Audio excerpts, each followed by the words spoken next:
Assalamu alaikum students, I hope everybody is doing well. So today we are going to start a new unit, that is unit number 5, The Rain. This is a short poem and which has been written by W.H. Davis. He writes about the elements of nature and he uses nature as a symbol. So what is the meaning of this thing that he uses nature as a symbol? Symbol means he might have hidden meanings, and hidden meanings for those who can understand. For example, in this poem he is talking about rain, but it has a very deep message. Rain basically has a symbolic meaning, and the meaning could be bad luck, bad day, or any bad thing. It has also the symbol that the world has no peace anywhere. We have a fear of terrorism, we have a fear of war. In short, you may say that according to the poet, we are living in a peaceless, in a restless world. This is about the title only, but the writer has used a lot of other symbolic words in the poem that will be deriving after reading the poem. And this is the short poem which contains only 2 stanzas, and in 2 stanzas he has talked about different aspects of nature. In first stanza he discriminates rich leaves and poor leaves, which means he has symbolic meaning. Rich leaves he says about the rich people, poor leaves about the poor people. But in second stanza he shows the hope, the determination, which shows that the poet is optimistic as well. Optimistic means hopeful as well. That he says one day there will be peace everywhere, no matter in what world we are living in. At the end of the day, there would be peace everywhere. So let's just read about the stanza and derive what other symbolic words he has used and what is the hidden meaning of this poem. First stanza we have on page number 56. I hear leaves drinking rain. I hear rich leaves on top, giving the poor beneath. Drop after drop, 'tis a sweet noise to hear, these green leaves drinking near. That's the first stanza, and the first line is I hear leaves drinking rain. That is also the example of personification, and the personification is a figurative language in which we give human traits to the non-living things. In other words, you may say that मुवाजना करना किसी जानदार चीज का बेजान चीज के साथ.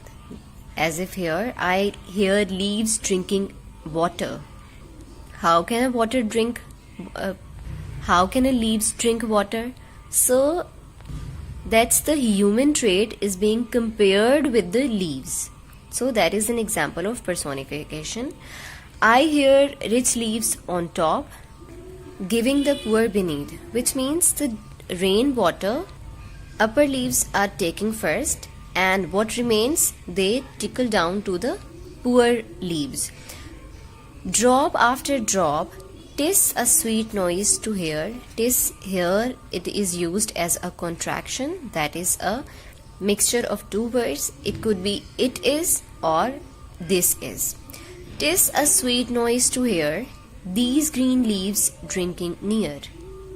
And the last line of this stanza is again the personification, because human traits have been given to this line. So the context of this first stanza is, the poet says, rich people are taking the luxuries of life first. Whatever remains, they silently give that thing to the poor people.